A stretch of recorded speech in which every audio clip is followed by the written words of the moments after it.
No. Can I just say, Andre or whatever, does he look like either like an angry pope or an evil pope? Can I see his Yes. picture? Yeah, okay. Yeah. Yeah.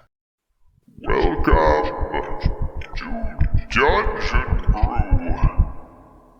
Welcome back, everybody, to Dungeon Brew. We are here again with our 4th episode of the 9th Ascension. Our heroes are preparing for Perundan, the great festival that is being celebrated in 𝐸𝐸 to celebrate the sun god, the thunder bearer. And we are beginning the morning of.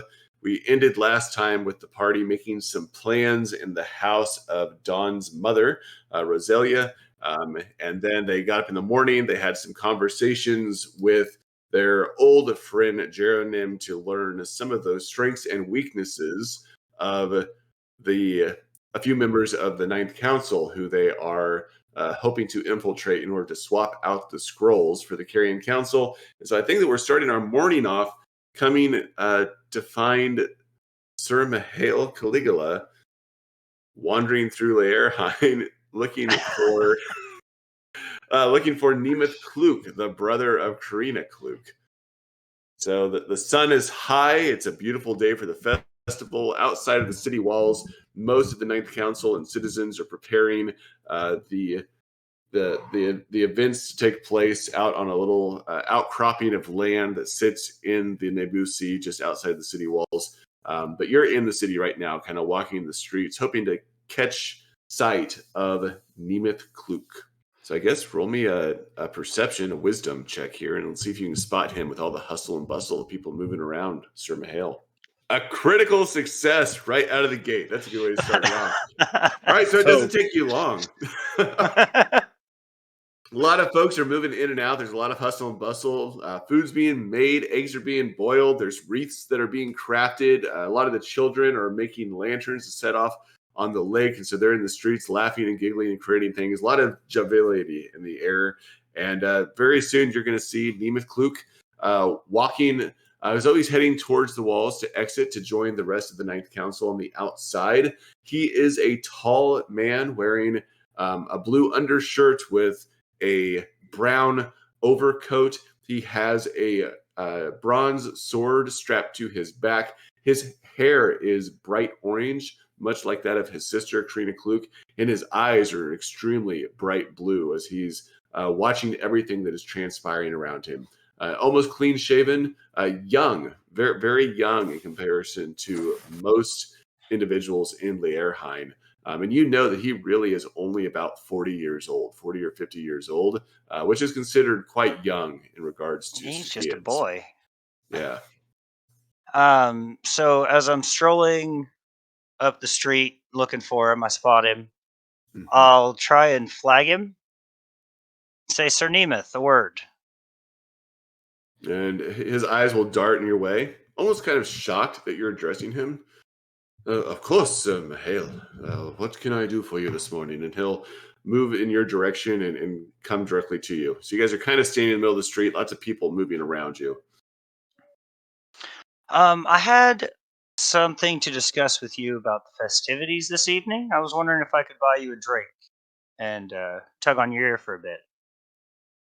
It's a bit early for me to be drinking. I do have to, and he's going to look up at the sun. I do have to make my way out there. But I suppose that I could spare a few minutes and have a glass of water. Fair enough. The pub house, then? Yes. And I'll lead him towards the pub house. Okay, he'll move with you. You guys will find your way in the pub house, order your beverages, and have a seat at the table. What's the crowd like? Is it, The pub's actually bustling? No. Actually, most folks are really busy in preparation for all the things that are going to be happening in the evening as the sun is going down. So there's very few people in there. Anyone I recognize? No, maybe just some of the regular locals that were there before, the miller's wife, and of course the owner of the pub, but nobody of significance. People have told me that the library was ransacked recently, and the Ninth Council procured several manuscripts from over there regarding certain histories of our peoples. Have you heard about that? Uh, a bit too well. I tell you, Sir Mahale, I was not involved in these activities. I recall my sister mentioned that Archon Benjamin had made this request and had these retrieved in order to burn at the ceremony tonight at the end. Oh, I tell you, Sir Mager was very unhappy to find the archives as they were when he returned to them. I'm sure if they had asked him to retrieve the manuscripts, he would have done so willingly. Do you know why they did it so violently? You're going to see him kind of with a nervous, like fidgeting with his fingers, and going, I cannot be for certain. I think that the statement is to be made that the Ninth Council is on the rise, and the Carrion Council no longer has authority. I'm sorry to hear that things were left in such a state of disarray. I had hoped that they would just come and request them, but these are not things that I have any control over. Well, don't you think it's kind of odd that the Ninth Council would just throw decorum out the window and trash our records just to retrieve these manuscripts? Seems a Well, bit overkill. Doesn't see it seems unnecessary. again, I'm not sure exactly how the message came down from the Archon to the Ninth Council, nor was I part of this these activities with the Carrion Council. I'm sorry, Sir Mahale, I'm confused. I thought you said you had questions about the festivities tonight. Yes, they're meant to be burning these manuscripts this Yes, evening. yes, at the stroke of the midnight hour. And I was wanting to get your thoughts on that. Do you really think it's a good idea to burn, you know, large important pieces of our people's history? Uh, Yes, our people might be changing their ideology now, but this is just a new chapter. Should we really start this one off with burning the old one? hmm. I'd like you to roll me a charisma, Greg. 20. Here we go. Yeah. Pretty good. That's pretty good. Yes! 21. Yeah, very well done. I'll take it. I will tell you, Sir Mahale, that I'm not a fan of burning our histories. In fact, I believe this may be how we've come into the mess that we now face ourselves in. Uh, to see these documents burned, I cannot say what documents were burned prior to the rise of the Carrion Council. Perhaps there's longer histories that we don't know about because such acts were done by previous purveyors of our history to rewrite it in the way that they saw fit. If it were up to me, I think that all of our knowledge should be kept so that we can have a chronicle of the things that have occurred throughout our existence in this world. I completely agree. Now, I can't say when the Carrion Council first took power if they did the same thing, but I can tell you that doing it now doesn't make it right. I agree that we should keep all of our history intact, both the good and the bad.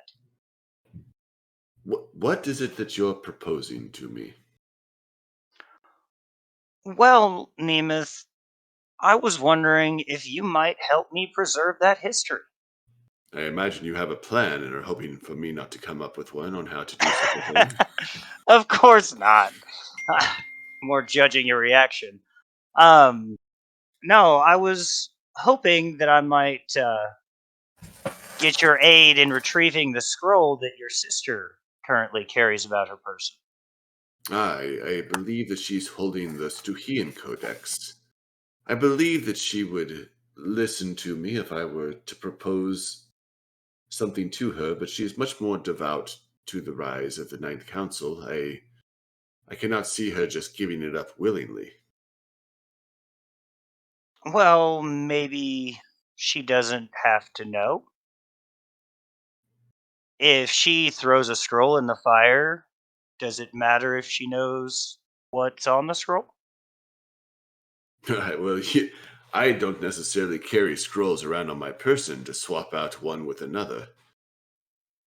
Well, it just so happens I have something that might help us in that endeavor, Nemeth. Mwahaha! And for you're- 1999, So what For history- payments. What Sorry. history is it that you're willing to burn if it's not this particular scroll? Do I know the contents? What? This is a replica of that same scroll. Okay.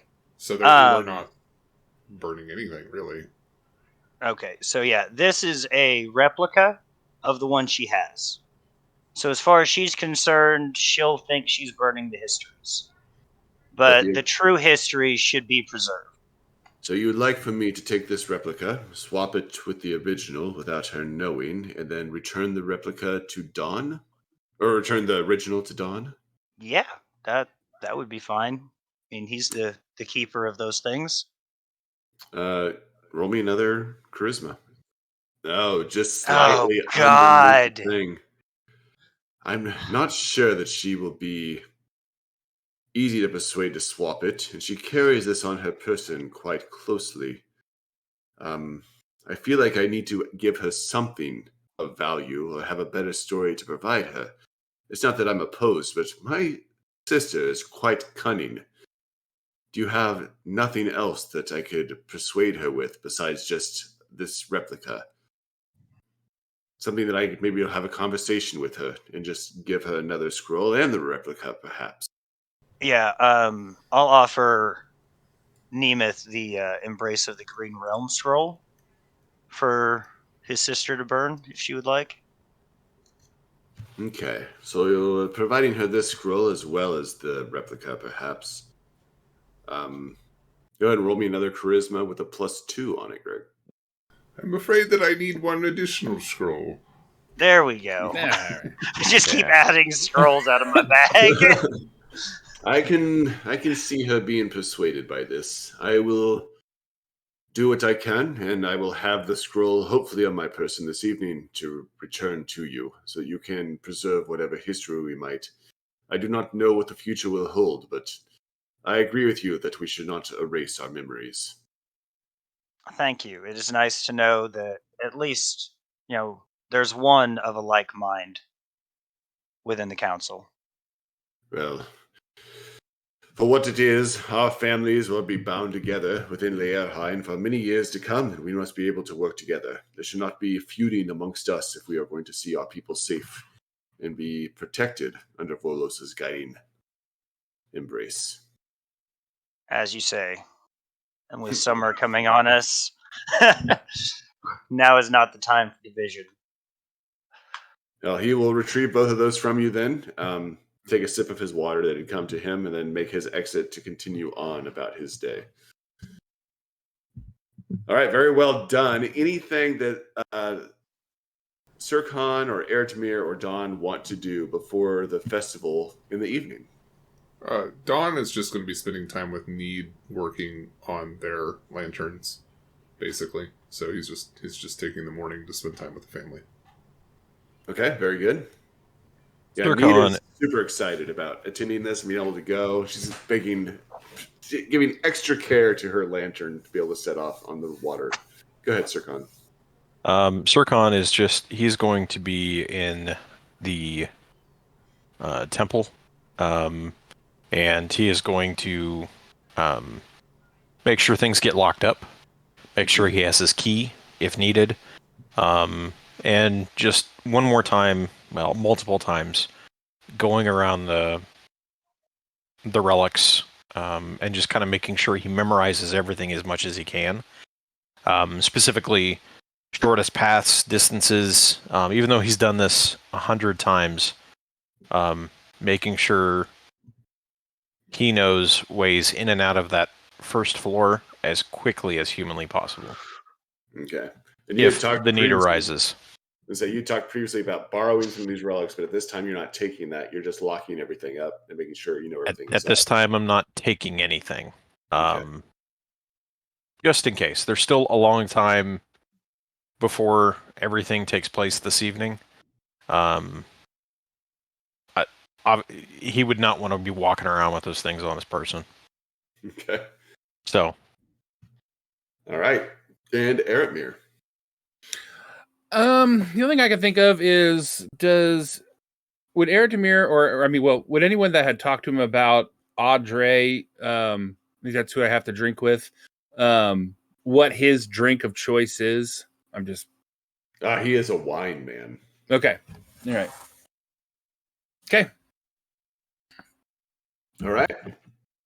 Well, the day will carry on. Lots of hustle and bustle around the city, and eventually the sun will begin to set, and folks will start meandering their way outside of 𝐸𝐴𝐻𝐼NE to, again, this small outcropping of land where a temporary temple of Volos has been built on the grounds out there. The Nebusi funnels in around this outcropping, so there's only really one land entrance and exit to this space. The people are gathering there. There's a lot of fun and games occurring already as people are kind of gathering, where 2 bonfires have been lit. There's been a sacrifice of one or a couple of boars they've had cut up on an altar in front of this giant statue that is a horned beast that is supposed to represent the horned god of Volos for this space. Again, just lots of people everywhere. And as you guys enter, the 4 of you with Need in your company, you will see the 9th Council scattered across the area, talking, making pleasantries, shaking hands. The Archon is also there. And again, there's just lots of games that are taking place. You have bonfire leaping.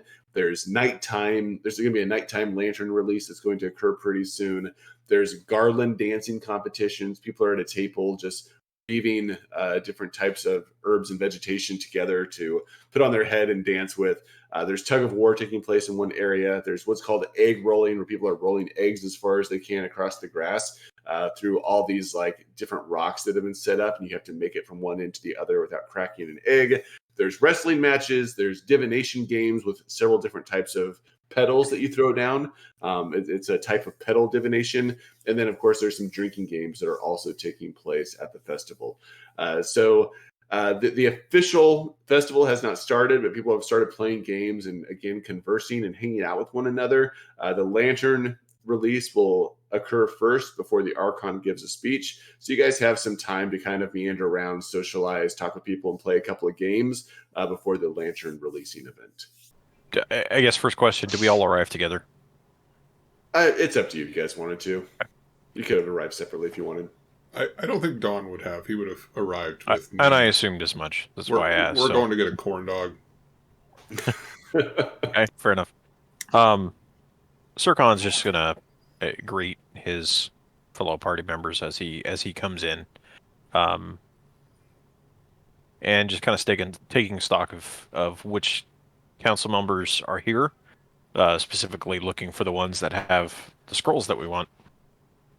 Yeah, as you look around the festival, you'll actually see that all the council members are there. It appears as though they've been there probably since way before the sun started setting, as they've been there setting things up throughout the day. Cal Benjamin is... for a minute there, I thought he was close to his... Yeah, he's going to be standing close to his father near the sacrificial table where they've already slaughtered a couple of the boars for the evening that are being cooked nearby. And he, of course, is holding Marhina's Chronicle. Karina Kluk is also standing near the Archon, which kind of elevates her status, seeing that she has that closeness to the Imperial family at this stage. And then Andre Kochi is a little bit more further removed, standing off near close to the northern coastline by Jonas, by one of the bonfires. And he's just conversing in slow conversation or small conversation. I also want to mention that Sir Goran, who leads the other company of soldiers, is also here standing near the bonfire, some distance away from Andre. And also you'll see, Joseph, that Jarek has finally returned back to 𝐸𝐴𝐻𝐼NE from his venture. He is still somewhat wounded, but he has made an appearance here, and he is standing with Domard among the people of the town. Does he seem to be enjoying himself? He seems to be writhing a bit in pain, but otherwise he's doing well. Yeah, I mean, that's what 𝐥𝐤𝐤's going to do. He's just going to go around and then, I don't know, talk to people he may know. He's not... I don't think I want to, like, draw attention to our group. Mhm. And especially with Don and his daughter off doing their thing, getting a corn dog. Let them do their corn dog stuff. So I'm just going to peruse and chat. Okay. I'll probably chat with Jev and Domard. Just make light talk and whatnot. Oh, for Jarek?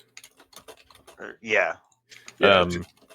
Jarek will go. let you know about the Vukhari that he ran into in the Northeast and the number of men that were lost, letting you know that only one was able to come back with him, and how they fought off nearly 36 along the coastline and suffered some quite a few fatalities in doing that. He says that he's fairly certain that there's more that are roaming already on this side of the sea. And he's a bit concerned about the number of footprints that he has seen, or at least movement that he has seen along the coast. Okay. And did he report any of this to Oh, your uncle? Gavrail? Surtur Gavrail? He'll say that he told Gabriel. Okay. He apologizes for not seeing you, but he says, I went to your home and didn't see you today. I went to the courtyard and didn't see you. He goes, I imagine that you had quite a bit of business you're dealing with, and I would see you tonight. Yeah. That's no worries. Enjoy yourself this evening. Rest up. Tomorrow will be a hell of a day. All right, I guess I will introduce 𝐿𝐼𝐼 to people, being he's here on a diplomatic thing. I imagine he probably doesn't know a whole lot, so if he's interested, I can introduce him to folks. Nobody important, really. I mean, maybe a little bit, but if that's something, go ahead. I was going to say, with 𝐿𝐼𝐼 arriving when he does and you walking with him, the Archon will approach and say, I did not realize that we had an 𝐸𝐸lini emissary in the city. I did not have you come by my door or ask of any specialities. How has your stay been here, Sir 𝐸𝐸lini? I didn't catch your name. My name is 𝐿𝐼𝐼 War, and my stay has been very interesting. Interesting, you say. 𝐿𝐼𝐼 War, he's going to take a moment to kind of process. He goes, you're the son of Iris? Yes. Who sits on the 7th? Correct. Well, tell me, what have you been doing here while you've been spending time in Leerheim? What has kept you? Oh, I brought a shipment of weapons to help just supply your men, and been waiting for the payment to kind of be brought forth, and so add some time to enjoy and learn more about or just experience your place, your town here, and also to learn more about the rise of this 9th council. It has been quite a blessing that we are experiencing with the rise of the 9th. Quite a change for us, but I hope that it does not interfere with our alliance with the 𝐸𝐸lini. Our people have, for centuries, been a help to one another. If for any reason you're finding difficulty in retrieving the payment for the weapons, please let me know, and I will make sure that it is expedited forth with, what else? I appreciate you bringing the weapons in, though I hope that we will not need them. More of a precaution more than anything, I'm sure. It's always good to be prepared. Well, by all means, enjoy Prandan with us. Play some games and don't give my people too much trouble, especially with the tug of war. I imagine that 1 against 10 of us and you would still win, 20 even. Well, we'll see. I may have to ask you to have them take it easy on me. He'll give us just a smile. I hope they would not use their magic to win in something as silly as a festival game. to beat an Ispellini. It'd be in poor taste. All right. Well, the festival will continue on, and shortly there will be a call to come to the edge and release the lanterns. So anyone that has lanterns will be able to move to the edge of the outcropping and place those into the water. Of course, Need is very excited about this, dragging Dawn along by his hand to go release her own lantern, and his, if he brought one with him. Yeah, I did. I prepared one. And I just kind of tried to make it after the way that me and my wife used to do them long ago, and in kind of remembrance of her. So when we go to release them, I'll make sure that I expend just a little bit of magic to speed both Need and my lantern out into the water, so that they're well on their way. Mm-hmm. Oh, very nice. Yeah, so they will take the point there with everybody else's as they're heading off into the water. And all of these lanterns, of course, are in some sort of like floating container with like a little bit of wax that's lit in the center of it.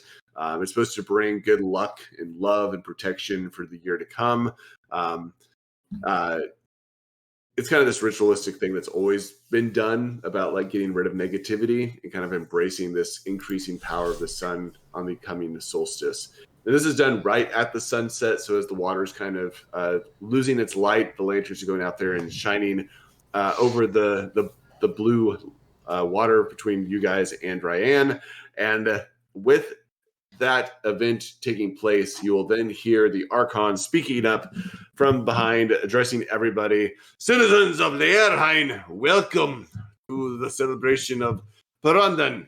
As the summer solstice approaches and graces us with its warmth, we gather to celebrate a time of change and renewal.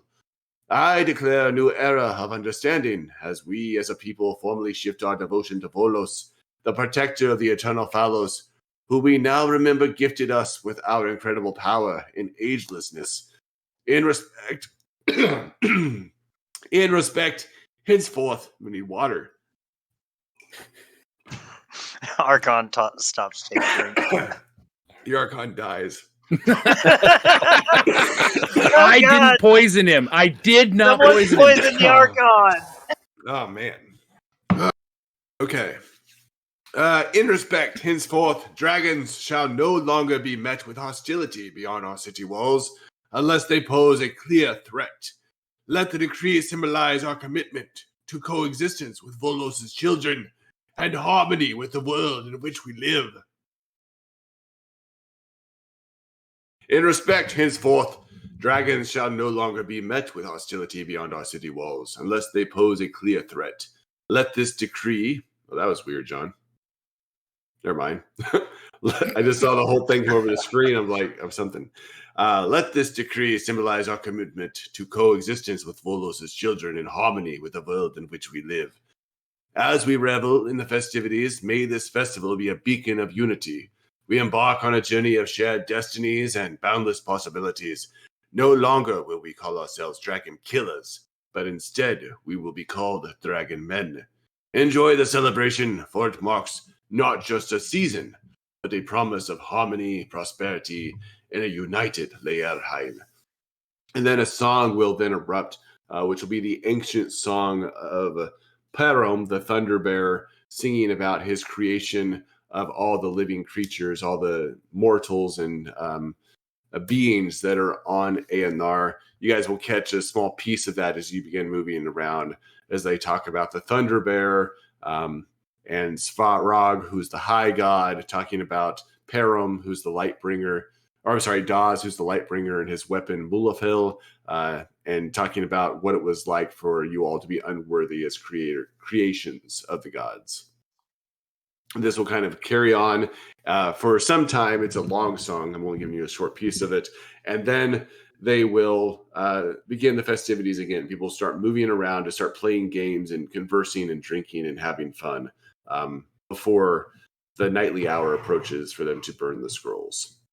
Okay, so at some point during this, I will go and find my mother to try and hand Need off to her to go hang out with her for a while. Okay, so you're guessing that she understands the necessity of taking care of the granddaughter for a little while. Yeah. Yeah, you'll have to leave and head back to the Carrion Council, Temple of Marhina, drop her off, and then come back again since they did not attend this event. Yeah, which it's getting pretty late, so I would imagine that, some of the younger kids are probably headed off to bed and that type of thing anyway in a lot of cases. Yeah. Hang out for a couple of hours, have some fun, and then it's like, all right, it's getting late. Time for the adults to continue on into the night. Yeah, drink and jump over bonfires and things like that. So as we start drinking and jumping over bonfires, I guess the bonfire games, those all are going now, correct? Yep, all the games are going now. Have we clocked Kel at all? He was standing by the fire. Okay. Yeah, initially. I would say now they're all kind of moving about in different areas and playing different games. All right, so as you guys will, you can participate in any games. I will say that as the events start to take place, eventually Nemeth will come to Mihail and say, I've done what you asked. It took a little bit of convincing to give up the scroll, but I eventually told my sister that the one that she had wasn't actually what they had been seeking, and I was able to give her the two that you provided me in exchange for the other one. She was a bit hesitant, but she was in agreement that it was better to burn the ones that were that I had than the one that she had, and he will give the scroll back to you. All right, I'll thank him and slip it in my bag. I hope when it comes to me asking a favor of you, you will respond in equal measure. A For the debt sake of owed our is a debt people. paid. Very good. And then he will disappear off into the crowd again. I think at some point between then and we do, I think the drinking contest is the next thing. I think I need to find Dawn to verify the Authenticity. scroll. Yeah. Well, and we have to deal with Kel before we do the drinking game anyway. So as soon as Kel. Right. We see Kel break off from the Archon and whoever else he's with, maybe going to get a drink, whatever. I'll actually approach him. And so, Kel, it's good to see you this evening. How are you doing? Yeah, you'll see Kel is actually dressed in his best armor. He's got a top knot of red hair, long red hair that he has. It's been pulled back into a top knot, full beard. Turns to look at you, rather gruff in just his response. 𝐥𝐤𝐤, Amaria. Surprised to see you here celebrating with all of us. What can I do for you, friend? Yes, well, we are here celebrating the season, are we not? That we are. I'm glad to see that you've come to celebrate it with us. It shows great unity among our people, despite these trying times. People are important. They make up 𝐸. I was hoping you would join me in bonfire jumping, but I see you're fairly weighted down, my friend. You think you can beat me in the jumping of a bonfire? Oh, I would just like a friendly competition. We're here to have fun, are we not? That we are. This should be one for the ages. An Amaria trying to outjump a Benjamin? You might as well be asking fish to fly. Depending on who you are, that can be done, my friend. Oh, well, none of us are Bukhari. All right, then. Let's have at it. Should we strip down completely naked or just... As is custom, is it not? I believe so. He's going to start unfastening his armor off the side, start walking towards the bonfire. Come, citizens! You're about to ready to witness a spectacle. He's going to take off it and start just taking everything off and moving it off to the side to jump over the bonfire. Yeah, I will. I'll do the same. Jesus! I'll strip down. I'm going to have to jump higher than you anyway. Otherwise, I might scorch my never-do-wells.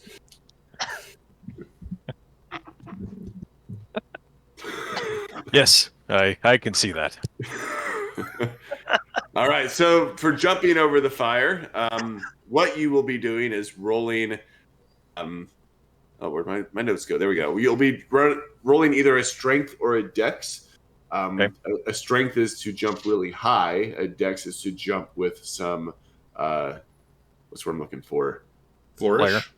Yeah, flourish over the fire to kind of do a trick over it, or to do something that catches the eye of people in the way that you would not expect. So flip. Okay. Just spread eagle right over the top. I'll be using Dex. Definitely not my strength. All right. And Well, you go want him ahead. to go first? You want him to go first? I'll let him go first. How many jumps do we get? Three. I was going to say he definitely had a head start in stripping off. Three jumps. At that time, while he's getting ready to jump, I will glance over at my party members and nod, making sure they're aware that whatever they're going to do needs to be happening here pretty quick. Whatever you're going to do it fast. Yep.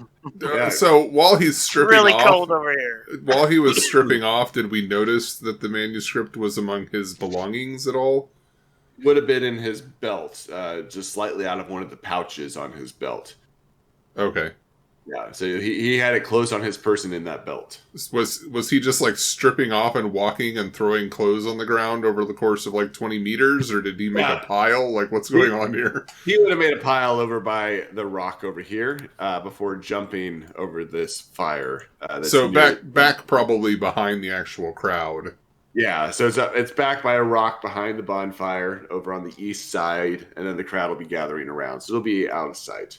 Do we notice anybody who is nearby or paying attention to that particular location? Roll me a wisdom check. Surprisingly, no. You guys are well into about 2.5 hours in the night. There's been a lot of drinking. People are being gathered by his voice, calling them to witness this jump that's going to occur between two great families of 𝐸𝐸. They seem to be very uninterested in staring at his pile of clothes. Okay. I'm going to try and see if I can get 𝐸𝐸 to just kind of body block for me. That's what I was thinking. Yeah. He'd come up and stand in front of you, kind of really stretch himself out. Yeah, I was just kind of like standing by the rock and trying to peer over the crowd. And so I'll just kind of, I'll try and be subtle and just go over there and do a quick switch while everyone is distracted. Yeah, you're going to have no issues doing that. It appears that no one is paying any attention.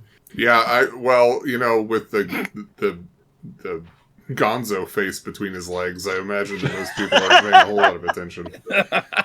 And everyone gets a pretty good view of that Gonzo face because his first jump is an 18. He comes forward, jumps up, his knees come up to his chest, rising a good 5 feet over the fire, cannonballs almost over the entire thing, and lands on the other side in a hero land. He's like, "Oh, I got it! Let's see what you have, Sir Khan," and turns around to see the performance of I accidentally clicked the thing and made it a secondary, but I don't know if that affects the roll. I rolled a 5. It should have. It's primary, but you would need a 12 for a successful jump. Right. So I wouldn't have got it either way, but yeah, so it's not as bad. It's not as bad as it looks. Right. Yeah. So Sir Khan goes up to jump over the fire too, just barely getting across the flames, not quite as high. Tries to do like a little foot jump over the top of the fire to like click his heels. And actually ends up clicking his heels like into the wood, scorching your heels just a little bit, not to do any damage, but just doesn't have the same flair as Kel. Sure. Because like, that's one for me, Amari. That was a fantastic jump, sir. Well, let's do a second round, should we? Please show us how it's done. There's no point for a third. And again, he goes for a jump. And just completely fails. He slips on part of the sand right before the fire and has to turn slightly, not to land in the fire itself, and ends up just barrel rolling off to the side of the fire and misses the jump completely. Oh, that was so close to the Oh, one. I know. You burned your nether reasons. 𝐸 with a 22. Why don't you tell us what your second jump looks like? So the second jump, 𝐸⁠'s getting a little bit of a running start, and he's going to do like a Tony Hawk, like a 900, like over the fire. That's what he's going for. Just flipping and twisting and spinning.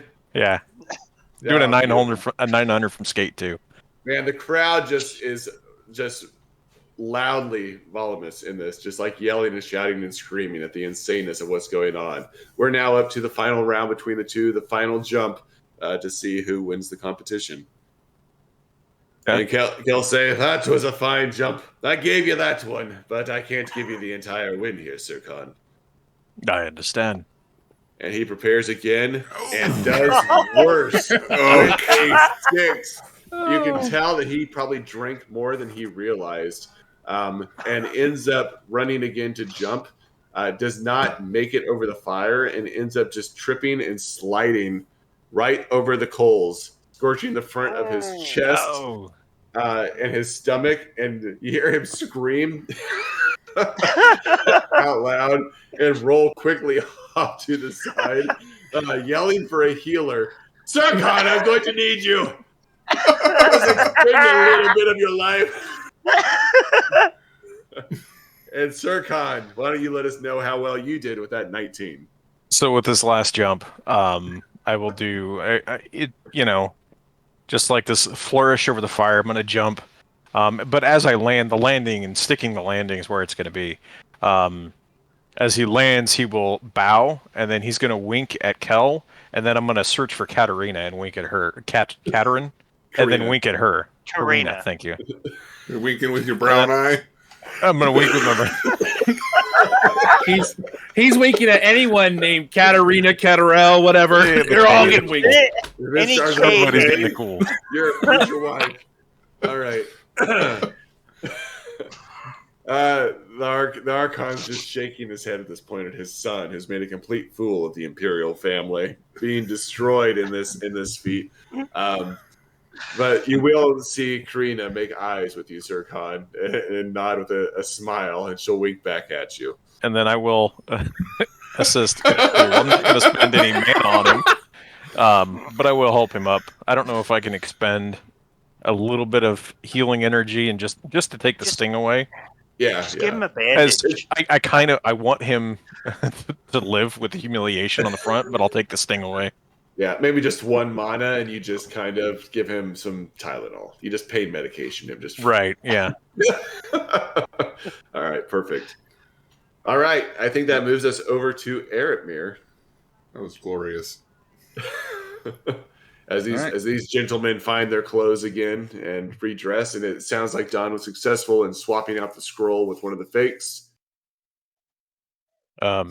So would there be a way, how is alcohol being served? Do you have to pay by? What are we doing? Oh, it's an open bar. There's just alcohol set up all over the place. There's little tables set up with just wine and kegs, and people are just moving around and having their fair drink. All right. Fair share of drink. Do you want me to introduce you to the cleric? Means you don't know who it is. How do you want to do that, 𝐿? Introduce you as an emissary and... Yeah, go ahead and do that.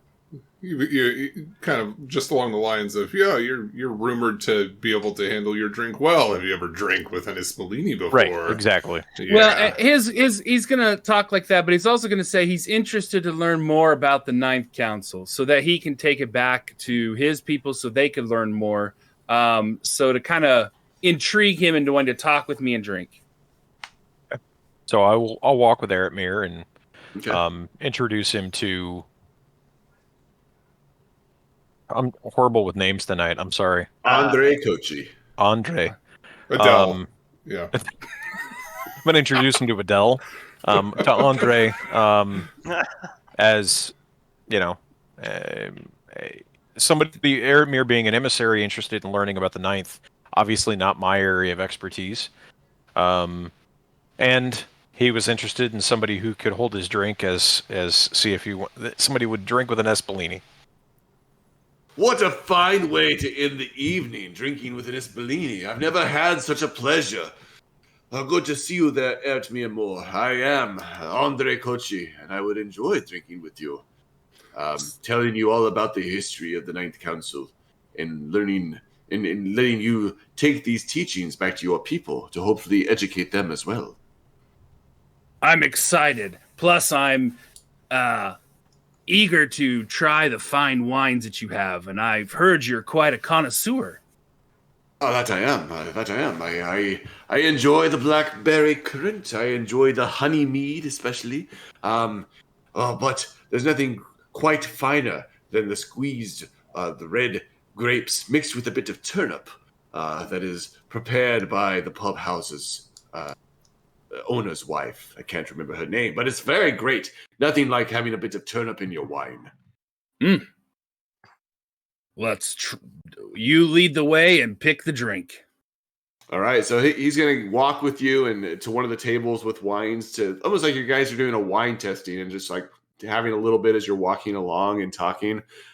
So the first one is that you guys are both going to just roll a con check with your drink and see how well you do. Let me pull up his sheet so I can see what his is going to look like here. I imagine not very good, considering he's an old healer. No. No. Someone did bad. It wasn't me. He rolled a 0. 0 on his first Oh, drink. God. Did that kill him? Quite the Did he connoisseur. die? He may have had a few before we started. He takes a drink and just face plants into the wine table. So let me tell you about the Ninth Council. Knocks himself unconscious, and we're just like, oh, swap out the scroll.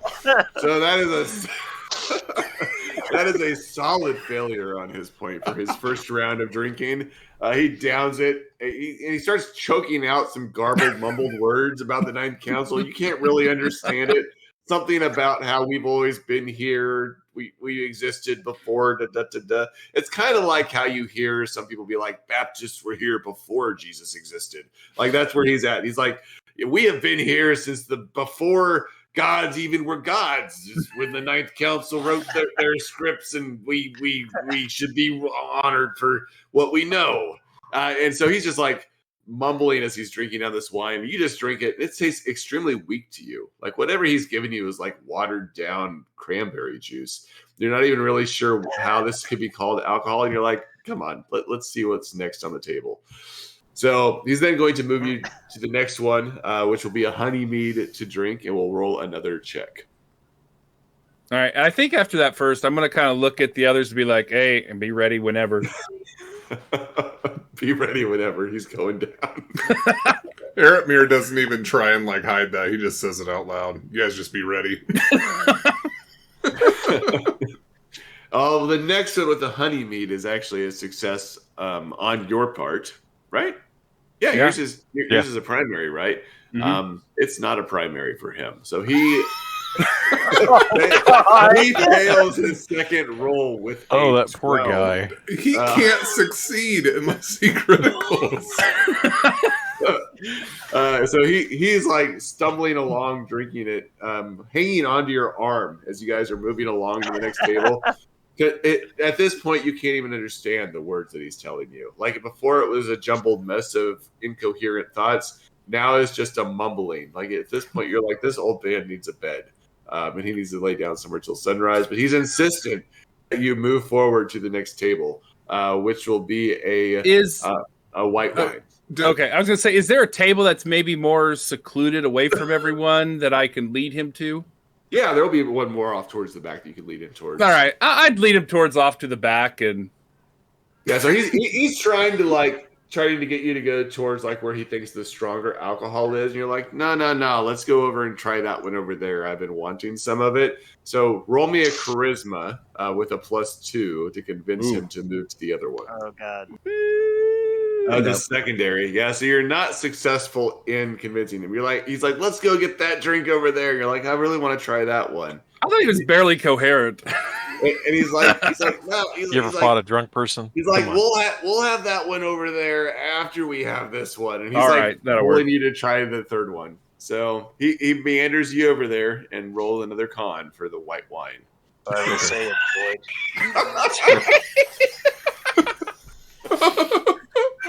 Oh man, All right. He critically fails this a second time. Am I going to get in trouble if he gets alcohol poisoning? I just want to make sure that. Good thing you didn't use the regular poison. Yeah, right? But as you're drinking, this guy just collapses in your arms and starts snoring. Like he rolls a 0 again. He just falls asleep in your arms and starts snoring. Roll me a wisdom check. All right. Yeah. As you look around the thing, even though you're standing at this table that is somewhat centralized, nobody seems to have noticed that this guy is like passed out on your arm. You're like holding him up like a baby, where he's just like holding onto your arm and you're just like lifting him upwards. So nobody knows that he's actually sleeping as you're holding him there. Don will approach and proffer the fake scroll and say, I think that he dropped this. And try and perform the swap. Okay. Go ahead and roll me a dex if you can, John. A critical! Yeah. Yeah! All right. What are with the rolls tonight? This is You- insane. You amazingly swap that out. Erdmir, what are you going to do with this passed out old man in your arms? I'll pat Eric on After the he- back. You got this, after he's friend. finished drinking, we've gotten the scroll. I'll just lay him down on the table, and then if there's anything left in his cup, I'll probably down it All right. So and walk away. that is so We're excellent. such good people. So I think Dawn is in possession of all 3 scrolls at the moment, right? He is. Yes. Yeah. So Dawn will go ahead and leave with the scrolls and Smart. just get them out of the area, probably returning to the Carrion Council directly to make sure that they have them. Okay. So once you have the 3, you're just going to head out instead of watching them burn the other 3 that are fake? Yeah, I don't care. Were you going to check the scrolls before you left? Oh, that was something that I was intending to do before. But yes, I'm not going to do it. I'm not going to check them there. Okay. I will depart, probably go someplace that I know is safe, whether that's my home or the library, check the scrolls before I go Find to the Carrion porta Council. tent. The porta tent. All right, let's go ahead and I guess roll that then, Don. So you're going to head out after you have the 3 scrolls, kind of saying farewell to the rest of your party members who are continuing to enjoy the festivities. You get back to check that each one of these are good. So I'll just need 3 rolls on those for your int checks. A 15 is a success, a 21 is a success, and an 8 is not successful. So the first one that you check is going to be Cal Benjamin's scroll. This is Marhina's Chronicle. You're going to learn in looking at this scroll that Marhina is actually Volos' daughter due to mythology, which is why they both tend to have lore around death and rebirth cycles. They're often in competition for being associated with the realm of the dead and returning back to life. You will also see that Karina Kluk's scroll, the 𝐮𝐢𝐤𝐤 Codex, is also legitimate. So you were successful in seeing that the one that was retrieved by Nemeth is the correct scroll.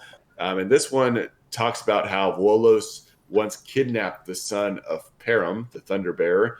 Marhina fell in love with the son.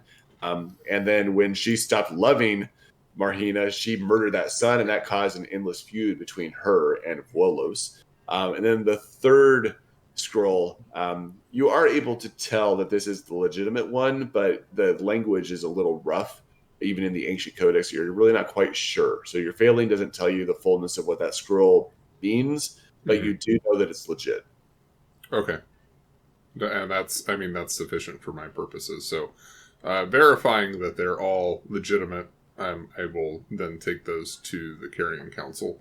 I'm not sure if any of the other members of the party were intending to join for that, or if they were staying behind. I planned on staying to watch the actual scroll burning. Okay. Erdemir, after having a few drinks, will probably try to come over and do the bonfire jumping and probably say, Okay. Well, the evening will continue on, and as it gets closer to midnight, there will be, of course, the bonfire burning, though Andre has not woken up.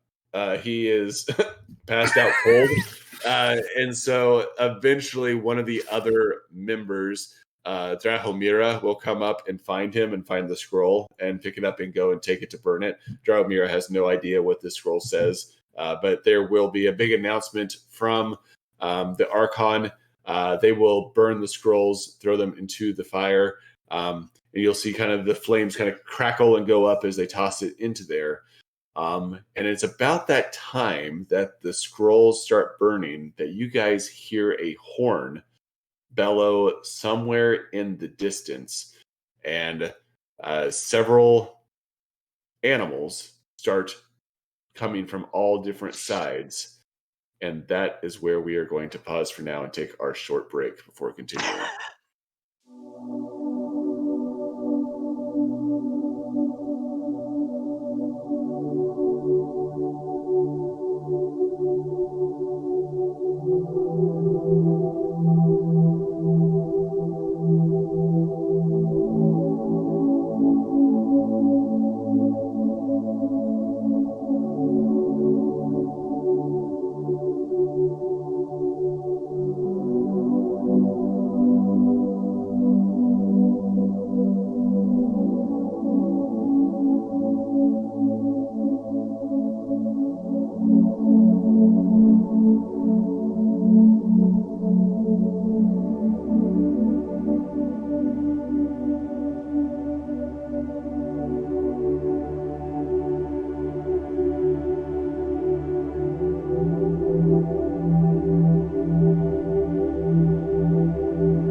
All right, welcome back, everybody, after our break. So we are returning here. There's been a battle horn that has sounded. So the scrolls were burnt, and then a battle horn sounded in the distance as the Vucari are suddenly assailing down on the celebration of Perundun, and we have animals coming in from all different directions to attack those that are celebrating just outside the city walls. At this time, Don has left the festival. He has gone to the Carrion Council, spoken with them, turned over the scrolls, and as you were coming back out of the Temple of Marhina, you too heard this battle horn sounding beyond the city walls. It would take you a couple of rounds to get out there running, but it is something that you are aware of. So we will go ahead and roll initiative as you guys hear this horn sounding. All right, so 𝐥𝐤𝐤, you are at the top of the initiative round. You do not see anything yet, but you very clearly heard a horn in the distance. Yeah, I'm gonna pull up my crossbow, knock an arrow, and ready a shot for the first thing I see, animal or Vucari. All right, sounds good. Nemeth Kluk also rolled a 10, so he spun around reaching for that sword on his back and pulling it and drawing it at the ready. Sir Mihail, you too rolled a 10 at the top of the turn order. All right. I'll probably draw my sword, call for Jarek and Domard, and then see if I can get the civilians to move towards the shrine to gather up in the middle of the area. Okay. Start commanding out orders, getting the civilians towards the center.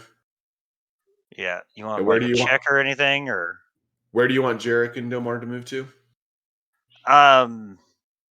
Initially I would have them come to me, and then I want them to help me sort out the civilians, and then we'll need to find our patrols and get our men together.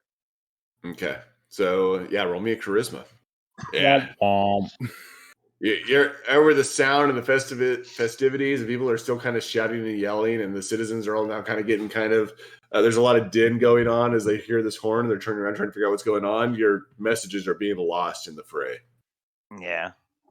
Do I at least get Jarek and Domard's attention? I would say that they're kind of looking toward you, so they're paying attention to look for your orders, but your words are like hollowed out as you're shouting because of all the noise. So the first creature that you guys see coming over the ridge in the dark is going to be a large bird of prey. Start flying that direction. It doesn't make it to the land. This is probably within shot if you wanted to shoot at it, 𝐸𝐿. I do. I definitely do. And with a 21, that is a hit. Nice. Drop some damage on it. Very good. You do hit it, but it is still coming strong. All right. Then we see a snake come slithering out of the grass towards the civilians and attacks at those civilians, striking one of them that is among the party. And then on the land bridge to the south that is coming in, you guys see 2 Vucari running up in that direction as well. And that will put up Andre, who's still passed out drunk in the middle of everybody. And that will put up 𝐸𝐿. Let's see. So I can do like a triple or whatever my range is, right? Yeah, just to run in one movement. Okay. 𝐸𝐿 is going to sprint towards the bridge. Bridge to the south. Yeah. Okay. So 𝐸𝐿 is just going to run around the fire by the just sprinting through or around the crowds, and I imagine he gets about here. Okay. And he's just running up and he's readying his weapon and facing down the 2 Vucari that are coming down this bridge. Perfect. Yeah, you go running down there. You were just fire jumping, minding your own business in the nude, and next thing you know, these Vucari come up and you go sprinting down there to hold the line. Very good. I think I would have put my stuff back on because jumping, and then he did his speech in the scrolls. So, 𝐾𝐨 is going to kind of looking around for his father initially to make sure that his father is safe, and then you see him taking command of directing citizens as best as he can to start centraling them away from the edges to make sure that they are safe.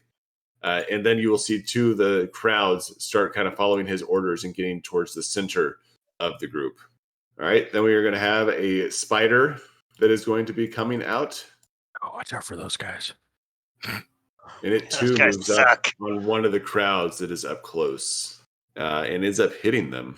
Yep. Jarek is looking for Mihail. All right. So Mihail is up north by the rock. Jarek sees these guys coming in closely and 𝐸𝐿 running towards them. So he's going to kind of make eyes at you and then go to join 𝐸𝐿. He will get close enough that he will be able to attack them. He strikes the first one that's there in the front and is successful in hitting him with his sword. The Archon is going to follow his son's lead in making commands. And for the 2 Vucari that are there, there's going to soon be a cougar that is going to join them on the bridge from behind. So you guys just see enemies coming in from all directions right now. Mihail, roll me a wisdom check. Right. As a secondary, there's just so much going on right now. You're having a hard time locating things, but your eyes are initially looking for the Surger, your uncle, who is also in attendance at the party, as well as the other Sir Goran, who is there, but you can't quite keep track of them in the crowd and what exactly it is that they are doing. You're going to see the other members of the Ninth Council start to, again, try to direct the crowd in the center. Drahomira, who is a primal magic user, is going to throw up bark around her skin as armor. Is going to just start shrouding her entire body to give her extra protection, and she too is going to start moving towards the bridge. Domard is going to join his companion in fighting the Vucari, and his second hit that comes in is actually going to kill that first Vucari that is on the bridge that came in. So him and the other Voivode take it out. Excellent. Trina's going to move as well in trying to help you guys aim for things, and then you guys are going to see two more birds flying in from another direction. And Dawn, I'm going to go ahead and move that over to you. So you've heard this. You're in the city hearing what sounds to be the initial starts of a battle back in the direction of the festival. Do I hear anything about town, like in the area that I'm in, or does it all seem to be localized that direction? It all seems to be localized in that direction. Okay, so Dawn will begin moving that way as quickly as he can. He will have a very keen ear toward any noises that are near him, or particularly near where Need is at. So, and if he hears anything like that, he will turn around. Okay, sounds good. So you'll take one round to start running in that direction, paying really close attention to what's going on around you. All right, Marcel is going to fire at one of the birds that's in the direction and end up hitting that. So he's going to kill one of the small birds that immediately flies over the edge. We have a bear that moves in immediately and begins attacking. Oh, that's not you there yet, Don. Sorry. I'll move you down here where you're going to be coming in at. Bear is going to be coming down on the Surger. And that is a hit for his first claw. That is a hit for his second claw. And he also does a bite attack. That misses. Vucari is going to be coming in on the back with him. And that will put the Surger up, who will be able to attack the bear and do a little bit of damage. But not enough that seems to be making much of a difference. So I'm going to go ahead and move down here a little bit as the rest of the people are fighting as the Vucari are coming in. Has everyone had a chance to go here? All of us have. Mm-hmm. Yeah, I think so. So we're going to go ahead and jump into the next round here and work our way down to Dawn, who's continuing to run towards the battle that's ensuing. Yeah, so same thing as before. I'm trying to listen for anything nearby, but otherwise I'm moving towards the battle as quickly as I can. How close am I getting? So by the end of your turn, you can be about 15 feet away behind the bridge where you see the Vucari and the Cougars battling up against the Voivodes that are in the Hale's army. And that's after a triple move, so I have no action, correct? Correct. Okay. And then Mahale, that'll put you up. Would it take an action for me to do a perception to see if there's any birds coming from the north? Not an action, no. Okay. I would like to see if there's anything coming from that direction. With a 12, you do not see anything coming. All right. So in that case, I'm going to move about 25, 30 feet south. And I'm going to chuck my sword at the bird of prey over here. All right. Just launching your sword towards the bird in the air, towards the coast. And then I'm going to use my magic to bring the sword back afterwards. That's a good call. Oh, it's a miss No. with an 8. Dodges out of the way. Yeah. Swords aren't good throwing weapons. No. But then I'll use void magic to bring it back to my hand. Let me see who is in Not close yet. proximity here. 𝐸_𝐸, where are you standing at? Yeah, I need 𝐸_𝐸 and Mahale to each roll me a wisdom.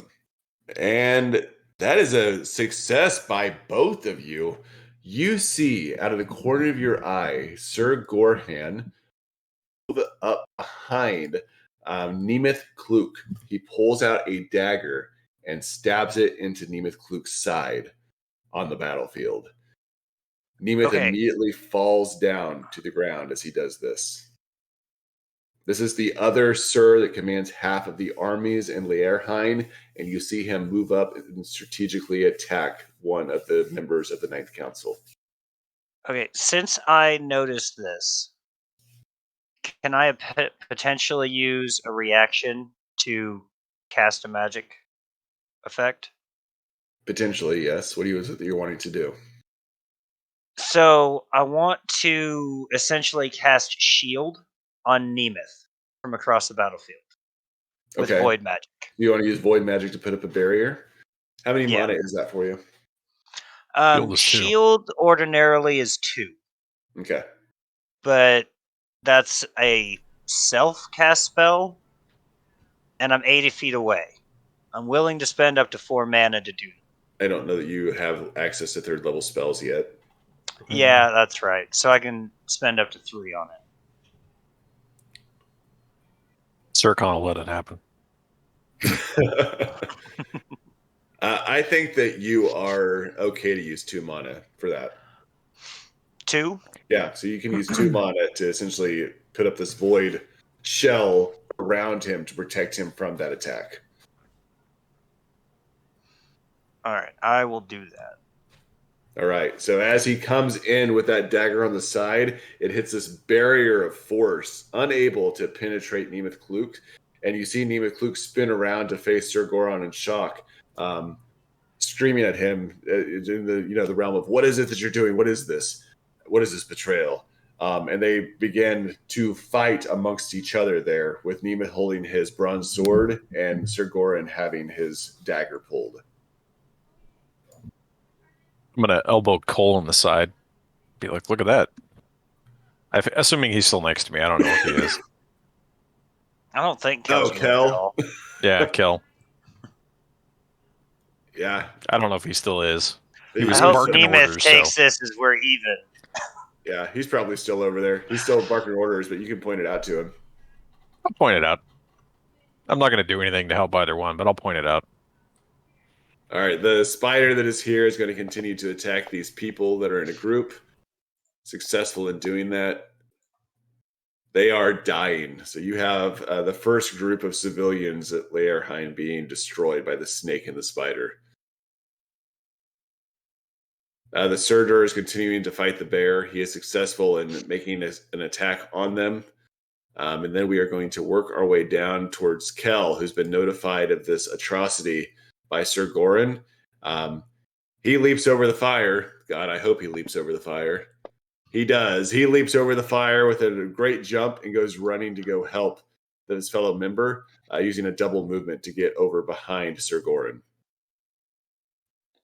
And Greg, you are dealing with the bird of prey coming down on 𝐿eirhine and attacking. Fucking hate birds. Its first talon is a miss. Its second talon is a hit. And its bite attack is a miss. So you're just taking 1 damage. The cougar that's at the crossing is moving forward and attacking 𝐥𝐢𝐤𝐞 with a miss on its first claw attack. Oh, critical with its second one. Oh, no. 𝐥𝐢𝐤𝐞, no. And then a bite attack. No. Which is also a hit. I don't think that critical actually crit. It didn't. It didn't. I saw that. All right. It should have taken 4 damage. Eretmir, go ahead and do what you're doing as I continue to work with the enemy around the board. Okay. Eretmir is going to first try to... Is his skill for Intimidate an action? No, I think it's just part of your movement. Okay. I'll have to look it up real quick. But no, it's just part of your action. Okay, so I can move up here, use Intimidate on the cougar. Yeah. Okay, he'll use his Intimidation on the cougar. And then he is going to swing at it. All right. With his bearded axe. He's going to run up there. He's going to take the axe and he's just going to bring it up and come swinging down with it. Please don't miss. Let's roll your Intimidate first. Oh, So is there a roll on it? Yeah, it's a con check. Oh, that's right. The intimidate was not successful with an 11 roll. So yeah, just go ahead and roll your attack. Oh, that is though. Oh, that's a You didn't successful need hit. it anyway. Oh, it's a little low. That's not bad. 6 damage against him. Your axe slices into him. All right, we got another bird of prey that comes flying into the area. More of the crowds are being attacked. 𝐸_𝐤𝐞, you are up. 𝐸_𝐤𝐞 will. He's going to shoot at the spider.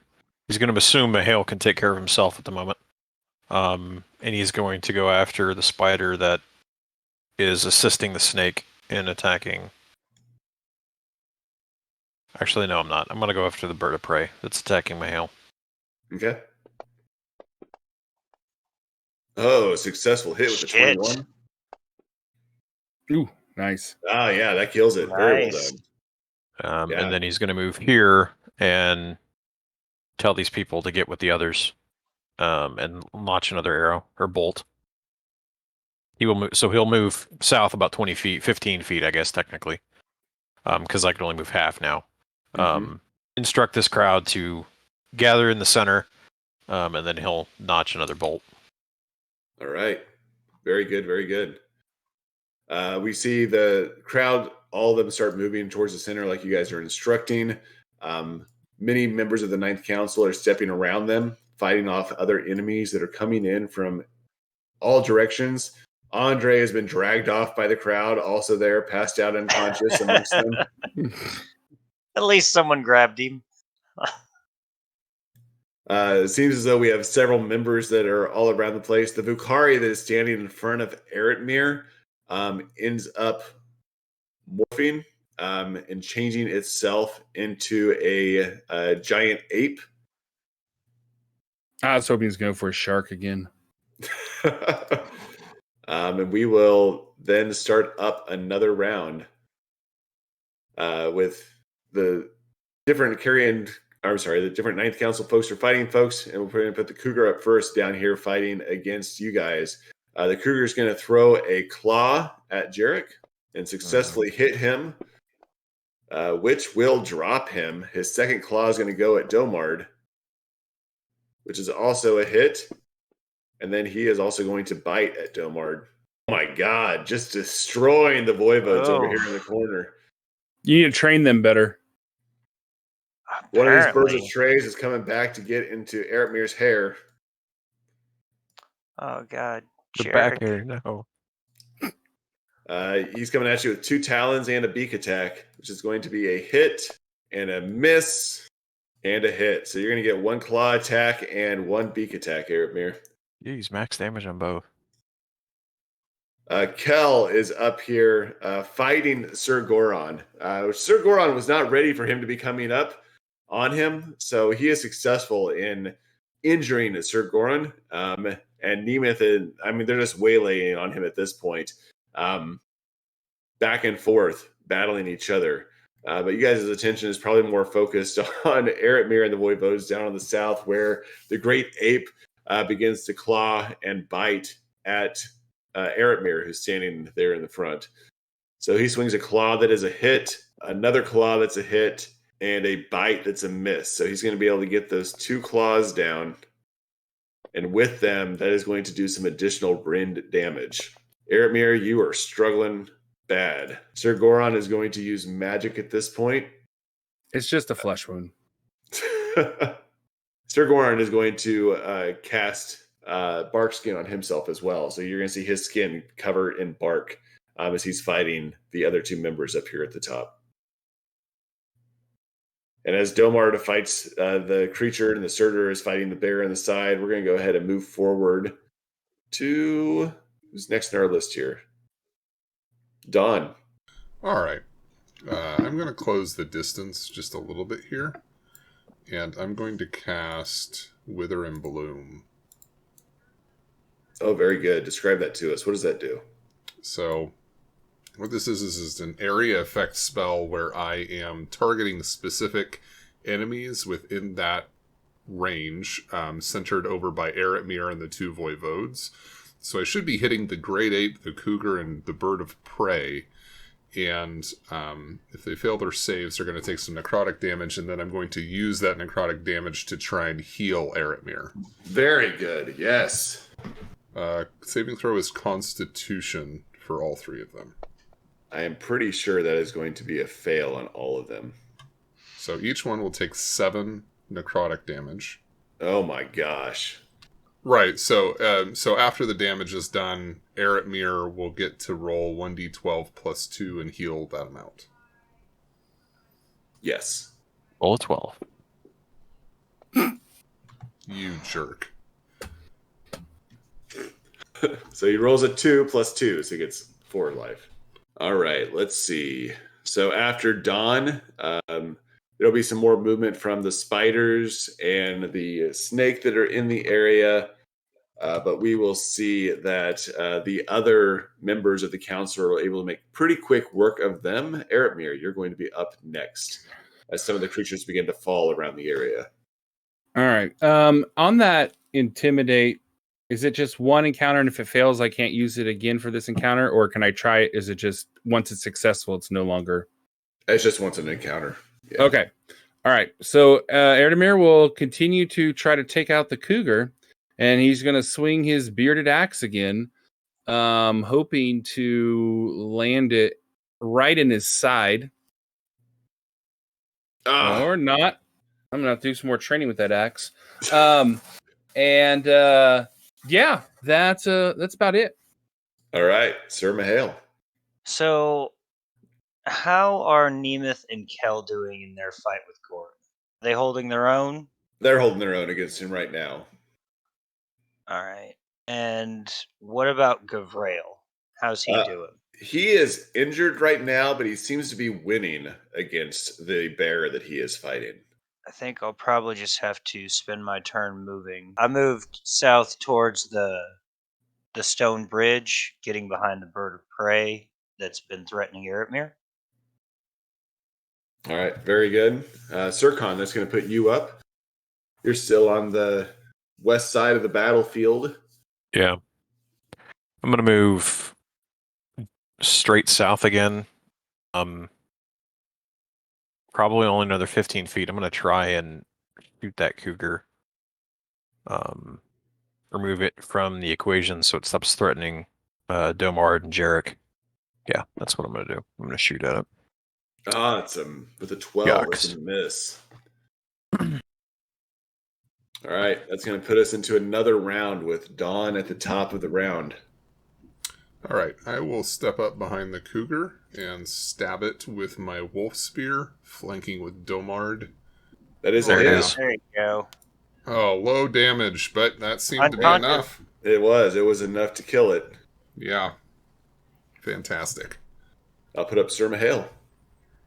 All right, so I'm going to take a swing at the bird of prey here while flanking with 𝐿. Nice. Oh, yeah. Right. 23 is a hit. Die, bird. That does kill the bird as well. All right, and I can move up to 15 feet after that, right? Yes, sir. All right, I'm going to head this direction towards 𝐥𝐤𝐤. All right. Sir Goron is continuing to fight. He gets in a good lick on Kel again. Domard is going to kneel down to check Jarek and expend part of his healing to heal Jarek back to life. This, of course, will drain him considerably. Domard, no. And 𝐸𝐵𝐿, you are up. I'm going to run to the east, southeast a little bit. I'm going to run, when he's full movement, I'm going to get over to where Andre is, and I'm going to smack the old fool.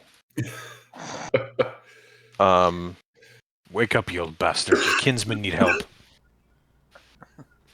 Try and wake him up. Is that an action to do that? I guess I assume it wouldn't be because I used my full movement, so I should have asked beforehand. I imagine you can use your full movement to run over there and slap him. Okay. And yell at him. That'd be fine. And then I'm going to notch another arrow and attempt to help out, take out this bear next turn. All right. Sounds good. This time you guys are going to see some wolves coming up from behind. That's about as far as they get, though, before their turn is over. So they're moving up on the stone bridge behind Dawn, where Eretmir and Domart are, to make their own advancement. We have the rest of the Ninth Council continuing to fight others that are around. I need everyone to roll me a perception check. Oh, some shit. What is perception? I see everything. Wisdom. Okay. Wisdom. So I mean, yeah, Dawn sees everything. Critical hit, critical success. Yeah. Nice. Oh wow. So does Eretmir. Join me, I Eretmir. can't swing an axe, but I know what's going on around me. Yeah, you Dawn guys, and Eretmir's succeed. eyes just glow as we see everything. you guys see a 6-foot, 3-headed white dragon come flying across the water of the Nebu Sea, coming towards you guys' area.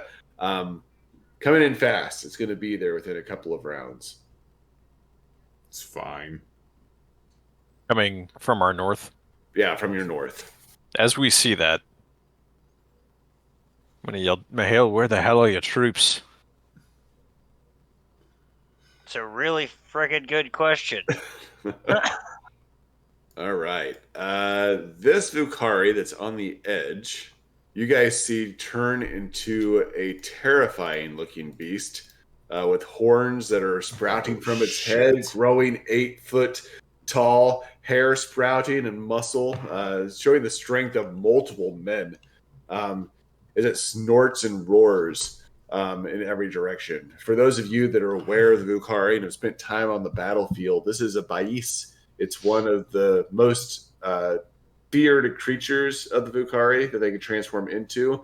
For those that are familiar with like Dungeons and Dragons, it's like a Minotaur, in that they can erupt into these terrible beasts that are supposed to be the closest in relation to Volos, or the most blessed by Volos. And this beast turns into this massive beast and goes charging across the battlefield, attacking Varga, one of the members of the Ninth Council, hits her with both of the horns and sends her flying back about 15 feet into the crowd. And that is going to put up Jarek, who is finding his feet again, standing up. He's going to see the wolves coming and encourage Dawn to move behind them and out of the way. Andre is also going to wake up at Sirkan's becking and kind of look around and realize what is going on.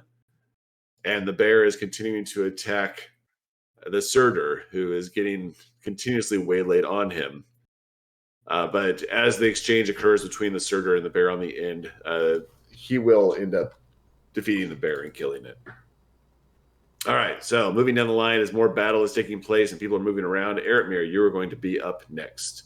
Eretmir is going to run down the bridge. He's going to go ahead and throw his axe, but it will be out of range. So I don't know what the penalty for that is. Was that -2? I think it's -2. Yeah. Okay. So he's going to chuck a throwing axe at one of the wolves. It's a miss. And yeah, he's just going to be like, I'm on the other side. I'm apparently helping them. Oh. That's it. All right. The bird of prey that was moving in actually gets shot down by another one of the ninth in the area. Varga is now injured pretty considerably and trying to find her feet underneath her again. We're going to move to the next round again with Jarek up. He is going to fire a weapon at one of the wolves and injure it. Dawn, you're up. Dawn is going to reach down and touch the dead Vukari that was the cougar and absorb the life out of it to restore 2 mana. Very good. And with that, he'll step up beside Eretmir after he's done. Perfect. All right, Eretmir, you're up. All right. Eretmir's going to move up to the wolf and he's going to run down the bridge and he's coming up on the wolf, has his axe ready to swing and his bearded axe again. And he's going to swing it. Come on. Yeah. There we go. There's a hit. A 17 is a hit. And Got big money. That wasn't bad. Yeah, I killed him. And then as it dies, since he's seen this dragon coming, he's going to turn around and kind of just yell like, because this is the way to the gate to get back in the city, right? Mm-hmm. Yes. So he's going to be like, start moving towards the gate. Dragon. Yeah. Thank you, Eretmir, because Dawn had already forgotten there was a dragon involved. Yeah. When the BS showed up, that was where my attention went. I forgot about the dragon completely. Yeah, that's where my attention's at right now. So Dramira and Jeronim are going to come up to face the Bais. They're both using magic. One of them is blowing the Bais back. The other one's firing fire at it, trying to do some damage to keep it at bay from the citizens as they begin to follow the directions and start running towards the city gates away from the dragon. And the dragon's continuing to fly in towards it. Got another round until it arrives. Sir Mihail, you are going to be up next. I think I'm going to have to just double move. And I want to put myself in front of this, you say Bais? Yeah, Bais. Bais? You brave motherfucker. I You see have Don to just defend the shaking his people. head. I have to defend the people. And I'm sure I would know this with my interactions with the Vucari. Do fear effects work on them? No, they're immune to fear. Okay. All Vucari are. Yeah. I knew they were immune to sleep, but I couldn't remember about fear. All right. So we got Varga and Jonas, who are trying to direct the people out as best as they can.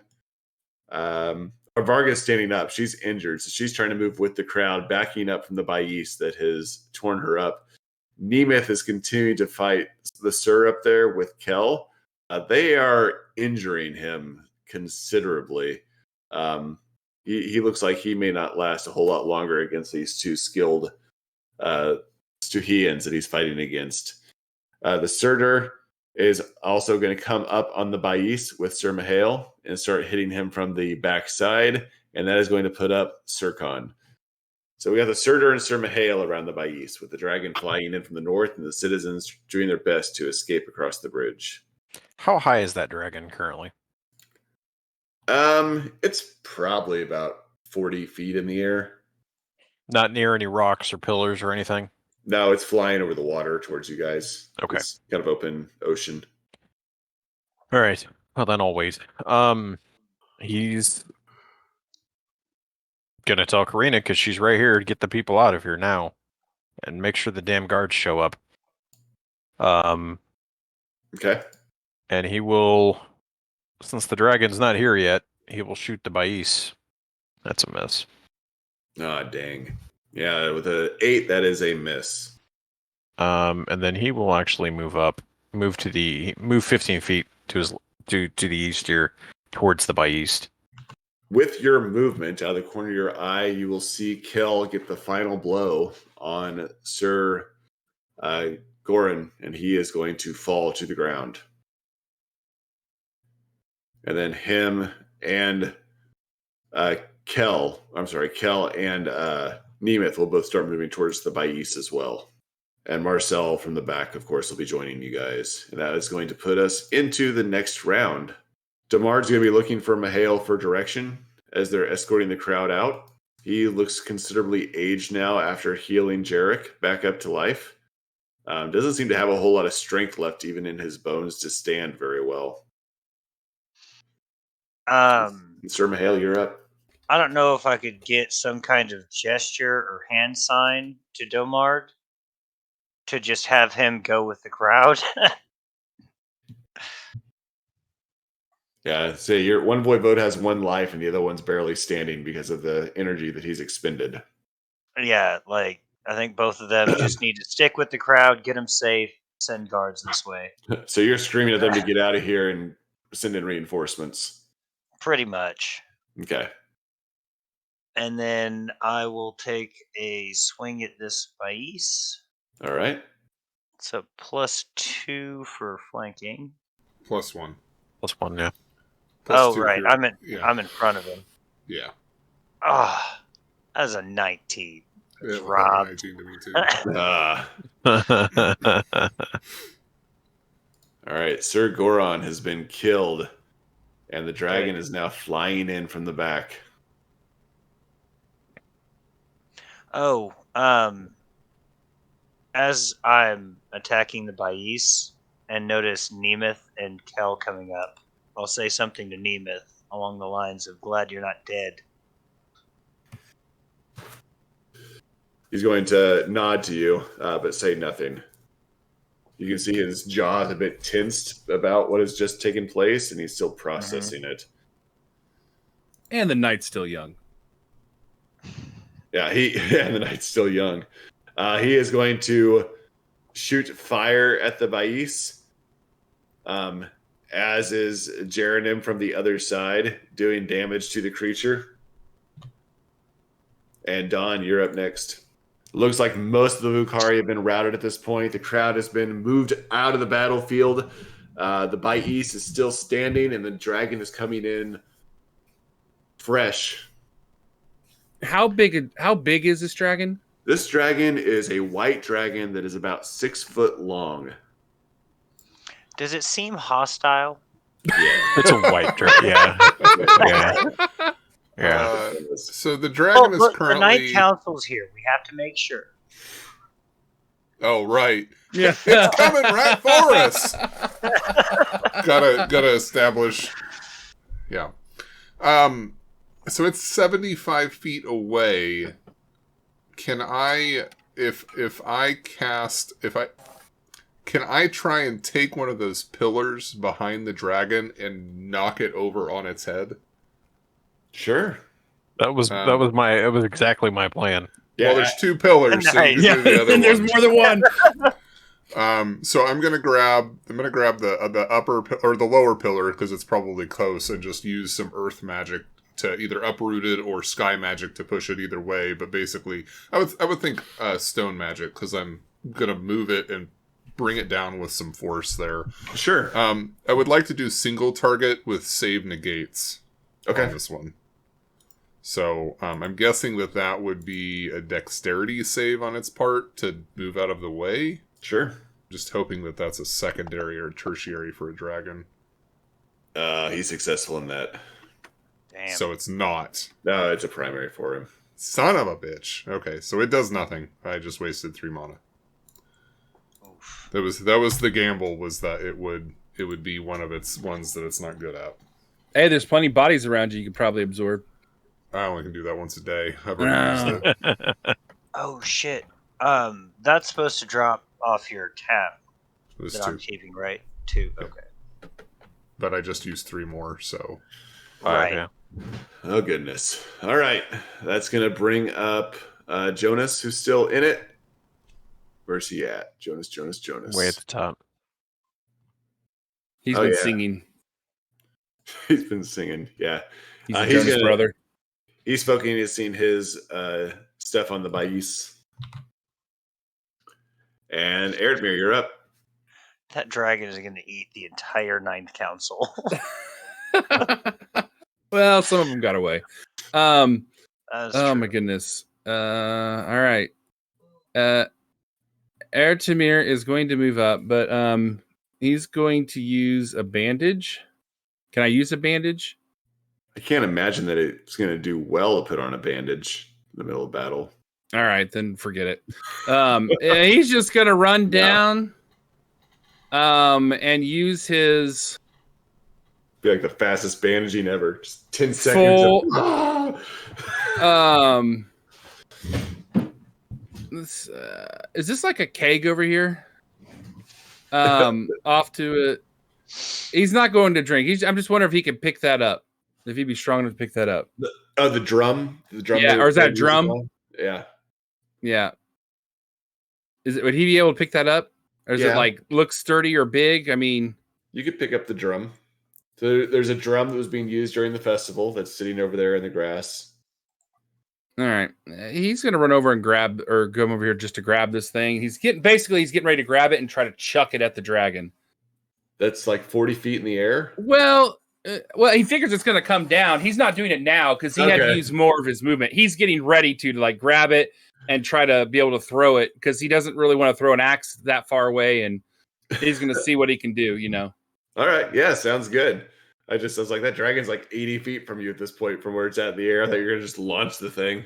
Well, he was, but he can throw a council member, but he figures that would probably get him in trouble. So you miss and you hit 𝐸𝐻 in the head. Yeah, that sounds good. Ow. Ow, you guys. All right, 𝐾𝐨 is coming up with his sword and attacking the 𝐷𝐸𝐸, successful in his hit against him.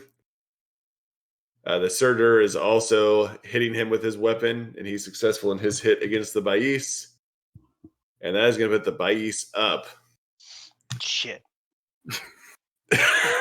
Yeah. Sir Mihail is on the front where he was initially at. So he is just going to bite at you and hit. Oh my good God. Wow. For 1 damage. He just barely nicks you. But what a confusing situation that was. And then he turns around and he headbutts the 𝐼𝐸, who had the most damage on him. Jesus Christ! 34 to hit. We're level 2. I was thinking, okay, I could shield. Maybe I have a chance to block it. No. Yeah, I was thinking the same thing, right? Shield? Be fine, probably. 34. Okay. At least. All right, so the dragon is still in the air, correct? It is still in the air, yes. We're gonna die. I'm going to move 15 more feet to my south. His real damage is in the charge that he does. He can kill you outright in a charge. He could kill me outright with his regular attack. I'm going to move to my south here. And I'm going to shoot at the 𝐷𝐸𝐸𝐸. All right. Oh, off the Dang 18, rolled a 7. That is a miss. Yep. Dramira and Varga are both able to fire at the 𝐷𝐸𝐸𝐸 and do some damage. They're going to kill Steel. Watch. And the 𝐷𝐸𝐸𝐸 is up again. Yeah. No, they can't kill the fucking thing. He again hits the 𝐼𝐸. With an 8. He's got a plus 16. And then he's going to bite at the 𝐼𝐸 as well. With a critical. Oh, no. Oh, no. Let me pull up the 𝐼𝐸 here. That should have actually been doubled. The 𝐼𝐸 is still standing. Okay. And here comes the dragon. Shit. Still in the air? No, it is coming down and landing. Okay. It's come to talk. It is peaceful. Because it is landed. If anybody's holding an action to do anything. I don't think anyone said anything. Yeah, I don't think so either. So it is firing a breath weapon. So I'm going to need dex saves from my 3 guys, actually. Which it looks like all 3 of them failed. So it's like it went three heads, 3 breath weapons at 3 different people. Yep. So you guys see 3 breath weapons come out at Marcel, Drahomira, and Jeronim. All take a breath weapon from the white dragon. Nemeth is going to swing at the 𝐷𝐸𝐸𝐸, and he is going to hit it and kill it. Nice. Finally. And that's going to put up 𝐸𝐻. All right, I'm going to use Sky Magic, or I'm going to attempt to. Now, what I'd like to do, tell me if this is possible. I want to essentially remove the air out of his lungs, and then kind of create a vacuum inside the lungs of the dragon, is what I want to do. Okay. With Sky Magic. At least buying people time long enough to get out of here until our troops show up and we can, if it kills it, great. But yeah, create a vacuum inside the lungs so it can't breathe is essentially my goal, and slowing it down. So you're trying to suffocate it. Are you wanting it to be a thing where it negates damage or it halves the damage? And how much mana are you wanting to use? I will use, because I can't use 4, so I will use up to 3. Half damage is fine. All right, so it's going to get a con check. 4 damage. Yep. So you're going to roll 3d4, and he's going to take half that. All right, so we're going to round that up to 5. So that gives him 5 damage. So you suffocate him there so he cannot breathe to try to give people a chance to get away from him and out of his area of attack. Mm-hmm. All right, Sir Mahale. I'm also going to get out of his area of attack. So I'm gonna move 15 feet like to my west, southwest. Okay. I don't want to be in a cone of anybody else, so What kind of breath weapon did this thing shoot out? Was it ice? Yep, white dragons shoot out a cold breath weapon. So I'm going to turn around, move 15 feet. As I do this, flames are going to start spreading off my shoulder, Mm-hmm. and I'm going to cast Dragon Bite. Okay. So, like, the top half of my body just kind of erupts into flames, taking the shape of a dragon, to go forward the rest of the way and hit the dragon. Very nice. That's going to need an int save. It fails. Oh, Yeah! Ooh. should be like critical damage there. It's suffocating and yeah, takes 7 damage. And that's fire, I believe. Mm-hmm. I don't know if Nice. that does anything to him. Yeah, they don't That was- have. It's not the same rules in this system. Okay, But yeah, that's fine. but yeah, still good 7 damage on him. Nice. All right, Eredmir.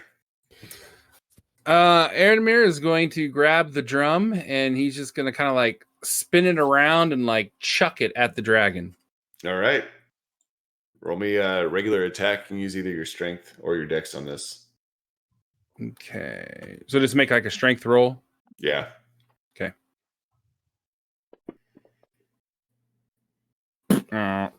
Oh, yeah, that's going to fly over him.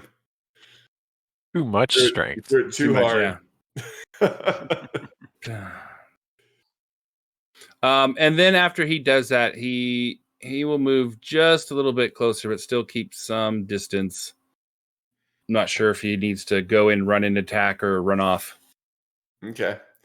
Dramira and Jonas and Jeranim are all going to move back a little bit from the beast.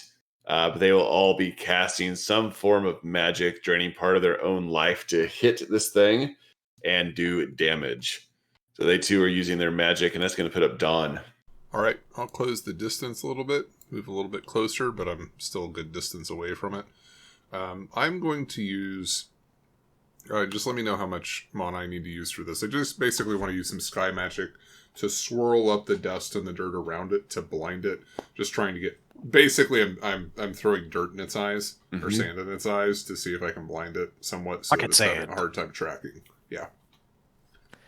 Okay. But since there's 3 heads, I'm not sure how involved that is, or it's mostly just kind of like an area effect on it. Yeah, I would say it's probably just going to be 2 mana because of the 3 heads that you're utilizing. Okay. Just remember, you guys only have so much mana you can cast today. Yeah. All right. Yeah. Yeah, I've got 4 We're left. tracking. All right, excellent. What does it? What save is it using? And I imagine it's going to be a dex, but it fails at this miserably. okay. And then it's single target. Is this a duration? Is this what does that look like? I'm thinking that it's probably going to last for at least a minute of it being stuck here, unless it's going to blow it away in some way. Okay, so it remains in that location, but if it moves out of the area, then it would go. Yeah. Okay, That sound good? works for me. All right. Marcel and Kel are both going to use magic to attack it as well. The Surtur, who is on the brink of death, is going to start moving away from the battlefield, calling out for reinforcements. And he's actually going to use magic to elevate his voice to cry out for reinforcements to come and help. And that's going to put us back at the next top of the round. This thing's got just a little bit more damage that was done to him. And 𝐸, you're up. So how's the dragon looking as far as damage goes? Like, is it physical? I mean, can we tell? Is it pretty wounded, brink of death? It's pretty Like- wounded. Not brink of death, but pretty wounded. Pretty wounded. Okay. Really don't want to use any more mana. 𝐿-𝐤𝐿 going to move. This is really dumb. 15 feet towards the creature. And I'm going to shoot it. And I'm going to attempt to hit one of the heads. See if I can take out a breath weapon. Nope. All right, that is a miss. That is a Dawn. big miss. Yeah. Dawn is starting to feel the effects of the amount of magic that he has used. So he's not terribly eager to use more. I'm going to do a longer movement to kind of circle wide around the dragon and change positions. Yeah, so I basically just do a double move and circle wide, get around to the other side of the dragon to just offer different opportunities potentially for approaching it. Okay. After that, you guys are going to see the Surtur continuing to move back. You can hear the cries of soldiers now coming to this area, being triggered by Mihail's voivodes, who went to seek out the patrols and bring them in, as well as the Surturs calling to them. 𝐥𝐢𝐤𝐞 and 𝐾𝐨 are both going to move forward and try to start fighting this thing close up with their weapons. One of them is successful in hitting it. The other one is not. And Sir Mihail, you are up next. All right. I'm going to come up on this thing with the Gladius. Did Jonas get within melee range? Yes, he is. Okay. Sorry, this thing's a little helter-skelter, but yes. All right. I'd like to move down to where I'm pinching with him. Yeah, 𝐾𝐨 is as well, as is Marcel. All right. And from this vantage, am I +1 or +2? +2. +2. All right. So shank him in the kidney. The critical Nope. miss. Missed that white dragon. All right. Yeah. I believe got that the breaks your prostate. weapon. Oh, it does. It does break Yeah. your weapon. You're right. Thank you, John. Yeah. You're welcome. Critical miss with bronze weapons does break it. So your weapon snaps on the dragon's hide. Oh, lovely. Yeah. Jonas and Drahomira move up as well to attack him, doing a little bit of damage. And Marcel, too. 𝐿-𝐤𝐿, you're up. Yeah, everyone is moving right where I want to be. You're bigger. All Just right. stand on top of him. Well, I know. Well, 𝐿-𝐤𝐿 wanted to come here, do a little jumpy maneuver, jump off this little pillar and fly through the air to try to hit him with his axe. But everyone's just crowding around now, and not in the best place. So 𝐿-𝐤𝐿 will not use the thing to get, I guess, or these bushes. He'll try to jump off the bush or something. But he's just going to get up in the air with his axe, and he's just going to be like, "Oh!" And, All right. and yeah. With his luck, he'll hit the ground, and it'll crumble beneath the dragon, and it'll plummet to its death. Oh my gosh. Another miss, I 𝐿-𝐤𝐿. know. Good grief. Yeah, with a 9 does not make it. Marcel also misses. And at this, the dragon is now going to use a wind blast, spreading its wings and flying up, pushing the wind downward with its wings with a sudden sonic burst as it shoots up into the air to escape the battle and fly away. Everyone that is around him needs to roll a dex saving throw. I apologize. Was him being blind in any way beneficial to any of the people who were attacking him? Yeah, I would have given them bonuses on it, but I think everyone that missed so critically. I mean, it was a critical miss. Right. But my guys hit because of your stuff. Okay, How much would it have given us? It would have given you guys like a +4 onto it, but a +4 wouldn't have hit with your 9 or with Sir Okay. Mihail's critical Okay. miss. Yeah. Yeah, and I get what another about critical my miss 7? here. Yeah, 7.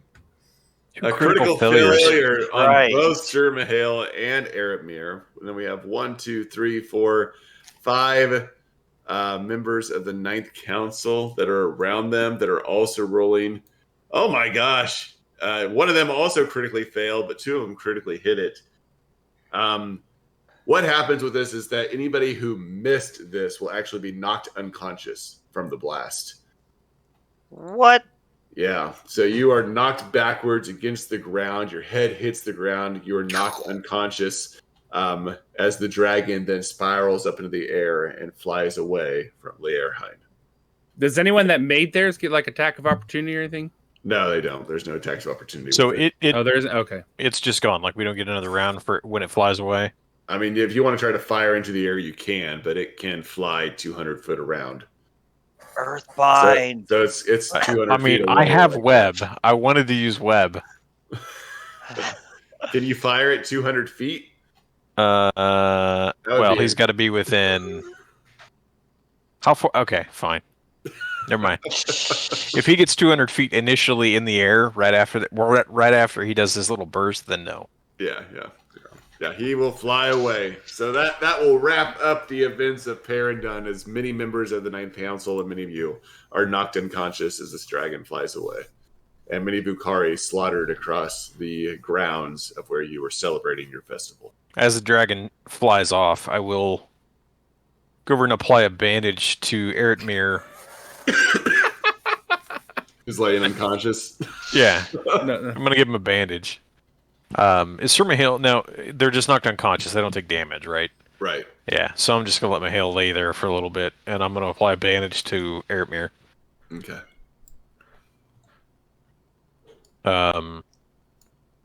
So Dawn is just going to kind of walk up into the midst of the council. Are you rethinking your dragon policy? Kel's gonna meet your gaze. We have not had time to negotiate our new tenants with Bukari, nor allowing the dragons to see our desire to find peace. He's gonna kind of look around at the rest of them. And in all regards, we followed my father's policy. We only fought a dragon that attacked us outside the city walls. Right, well, tell that to the dead. And Dawn is just going to kind of walk over and start checking on anybody who's fallen. I have more concern, and he's going to look around at Sir Mayhail, who's passed out, and the Surtur who's walking off. Why one of our military members tried to kill someone within the Ninth. Is that so? I don't think anyone other than Mayhail potentially knows that. Does even 𝐸𝐸 does? Oh, 𝐸𝐸 was there. He saw it as well. Did Nemeth actually realize that was Mayhail's doing?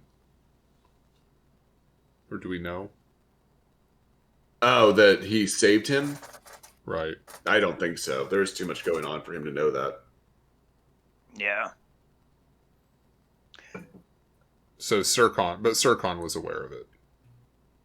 He was aware that he was attacked. I don't know if he saw The magic. the magic from Mayhail saving him. Yeah. Okay. I'm just curious. So, but Mayhail's unconscious, so nobody can say anything. Yeah. Right. Yeah, you're only unconscious for like a round. It's not like a long time. Yeah, I apply the bandage, well- smack him and wake him up. Mayhail wakes up and goes, actually. Hey! Erdemir's gonna wake up and just like, did we kill it? I'm afraid not. Oh, this sucks. Dragons 0 for 2. I know. If you'd hit with that damn axe, maybe we would. You really need to work on your aim. So he's going to finish Dragons. applying the bandage, and 𝐸𝐸's going to leave. Yeah, once I know that 𝐸𝐸 and Mayhail are fine, then Dawn will do the same. He'll be going back to check on his daughter, make sure that there was nothing else. Yeah, going 𝐸𝐸 will head into town and with the townspeople, make sure tend to those that need tending. And since the Ninth are in charge, let the Ninth take care of what has transpired, because that's now their job. It's your fucking mess. It's your clean it problem. up. Mayhail is going to wait for his soldiers so that he can gather Goran's body and take it where it needs to go. Okay. Erdamir's gonna, I don't know, can he like request healing? So this isn't even his people, his fight, and he's fighting for you all. Ooh, that's a good point. That's a good question. Who would you like to talk to about healing you? I'll talk to everyone. Like, I feel pain. I'll tell everyone. Help. I'm an emissary. What the hell, people? 𝐸𝐤𝐤 will give you some sweet grass as well. No. He's not wanting. He's got this stuff, and he's like, I fought for you people. Lay on the hands. Yeah, I think they're going to give you lots of bandages and tell you to lay up and rest so you can go back home safely in a week. But I don't think that anyone's going to offer you healing there, Erebor. What buttholes? Yeah. They are buttholes. That's Tz'uhians in general. You're not dying. You're fine. Yeah, you're not dying. You just need to rest. You'll heal eventually. All right. Well, how many bandages did I get then? But you only get one bandage a day. No, but you said they gave me a whole bunch. So how much did I get? At least those are free. Oh, they can give you 10 bandages. All right. Yeah. And I gave you a sweet grass, which is going to apply an extra 1 to 3 HP when you rest. Yeah, you roll a D3 overnight, and that's how much you get. And then there was the other thing you had. I got an herb patch. I'll pop one of those in. Or whatever you do. What do you do with an herb patch? Yeah, you put it on. It's a suppository. I didn't know if this was like a chew, and I'm like, just smear it on like moss. Misnomer. Well, it's going to be an interesting turn of events as everyone kind of finds their feet again. The soldiers will, of course, collect the body and move it back to the Caligula courtyard for you and your uncle to speak about the happenings with him. As you guys kind of find your bearings again, you'll have the night, of course, to go home and rest. But if you recall, the Carrion Council had requested for you guys to head out the next morning to go seek out a blue dragon along the coast to retrieve its rib. So it is their hope that you will be well enough to leave in the morning to go hunt down a blue dragon. Yeah, which will now be against the law of 𝐸𝐻𝐻 to do this, because you would be being the predator of this dragon instead of being attacked by it. Well, not necessarily. We could be approaching it in a very peaceful, friendly manner, and if it gets aggressive... This is true. That's on the dragon. It was self-defense. We baked us some pecan sandies, and we were just trying to deliver them. With a little bit of poison in it. You don't tell them that. I'm not telling them that. I'm telling us that we have, Oh, yeah. No, that's all right. Great. All over cover stories. Evening, head back for the evening. Anything transpire? Anything, I don't know if there's anything that you guys want to do specifically, but there'll be nothing of note. People are tired, they're exhausted, they're shocked. I imagine Mihail and the Surtur are going to get many people on the walls, more watches out, making sure there's not an attack that's going to be coming later on in the evening. There will be some discussion about the betrayal of, man, I'm going to keep messing up his name now. Goran? Yeah, Goran. I was going to say Gavin. Sir Goran. Questions about where his wife is, why exactly he betrayed and tried to kill Nemeth. His wife, of course, is the Voivode who took half of you guys' troops out of 𝐸𝐻𝐻. Where are they? Where did they go? Where is she? So there's a lot of speculation about what is happening without any real answers. At some point... Go ahead. I was going to say, would he be connected to more towards the Ninth Council, or... He was supporting the Ninth Council, if I remember correctly. You believe that he was, but he also attacked Nemeth Kluk. Right. And tried to kill him. And we don't have any information that would indicate he was in connection with the Carrion Council. Correct. There's no indication that he has anything to do with the Carrion Council. You guys know he wasn't allied with you specifically. Right. Okay. At some point before the evening is over, I would like to speak with Nemeth, make sure he's doing all right. Okay. And his thoughts on why Goran would try and kill him. Okay, so you guys will be able to find some time to speak. He's got some wounds, of course, from the battle, so he's injured. He's not feeling his best.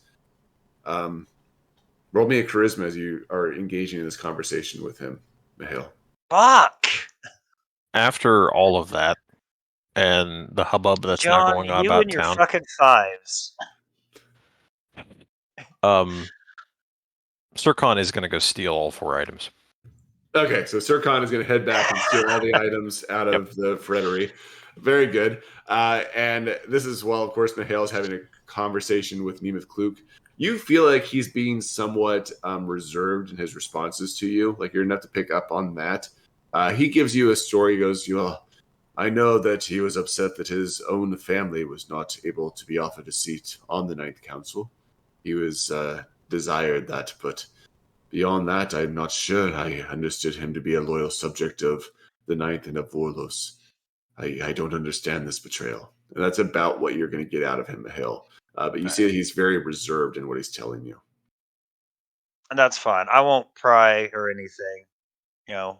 Be more supportive than interrogative. Okay. And 𝐸𝐶𝐿, you're going to have no issues with the key to the Freddery of going and getting the 4 items that are in there. I think you have a list of all of them. I do. All right. Are you going to... I am going to... What direction in the morning are we heading? Do we know for the Blue Dragon? Do we know that? It would be further east along the coast. Okay. So my plan is to head out of town towards the east gate. So opposite, I assume that's opposite of where we came. And I'm going to stash the items outside of town so they're not on my person. Okay. So you can pick them up on your way out? Right. Okay. The other thing I would have done, and I'll spend magic to do it if I need to. I would have busted the lock on the door. Intentionally. So it looks like they were stolen? Yes. Okay.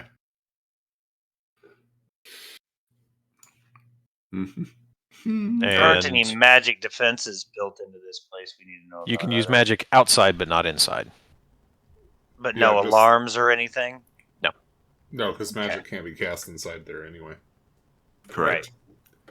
All right, so I will add those 4 items into your inventory sheet so you guys can choose who wants to have each one. That's 𝐾𝐨𝐬's Guards, the Moroz's Kladnet, 𝐼𝐸𝐺𝐻's Gaze, and Zakhov's Cloth. Yep. So that's probably a good spot to end for the night. We'll begin our next session with you guys leaving the next morning in Toll to go seek out the Blue Dragon's lair, which is really just a cliffside face of where you've been told that there is a young blue dragon wormling ready for the slaughter. Can I add one thing? Yeah. Before Erdemir went to bed, he was going to find Andre and probably drink some more with him. The man will not last long. Andres just has a big red handprint across the side of his face from where 𝐸𝐶𝐿 slapped him. Nice. All right. I think that's a great spot to end for the night. So thank you guys again for hanging out with us here on Dungeon Brew. We'll see you when we do our short rest. Hit the like button, hit the subscribe button, and we'll see you again next time. In the realm of 𝐸𝐴𝐼, nestled within the expansive tapestry of thrice 9 lands, the Gilded Age is coming to an end. In the coastal city of 𝐸𝐴𝐼, ageless �ฑ𝐸𝐼ans, devout to the frozen witch, harness the power to wield the same energy that stitches together reality. Yet winds of change whisper the name of Vorlos, the Horned God. The Ninth Council rises, and our heroes, staunch Carrion loyalists, embark on expeditions to safeguard �ฑ𝐸𝐼an history while defending against their wicked enemies. The celestial dance of Margina's worshippers is disrupted by the growing shadow of Vorlos, and the imminent clash between the Carrion and Ninth Councils threatens to reshape the very fabric of 𝐸𝐴𝐼. Amidst this turmoil, our heroes navigate treacherous landscapes, from the frozen wastes where dragons roam to the hidden conclaves of the bloodthirsty skin switches. Each expedition reveals fragments of a forgotten past, hidden truths, and the intricate connections between �ฑ𝐸𝐼an magic and the divine realms. As the �ฑ𝐸𝐼ans grapple with the choice between allegiance to Margina or Vorlos, loyalty becomes a precious commodity, Our carrion heroes, entrusted with preserving Sul'jian heritage, face moral dilemmas, forge unlikely alliances, and confront the shadows that lurk within their own ranks. The world of Eonar awaits, a canvas painted with hues of enchantment and conflict. Will our heroes unravel the secrets that bind Thrice Nine Lands, or will they succumb to the inevitable tide of a revolution? Brace yourself for an episodic tale, where every choice resonates across the realms, shaping the destiny of Eonar itself. Yeah, as your dex went up 1 and your charisma went down 1. Vice versa, I believe. Other way?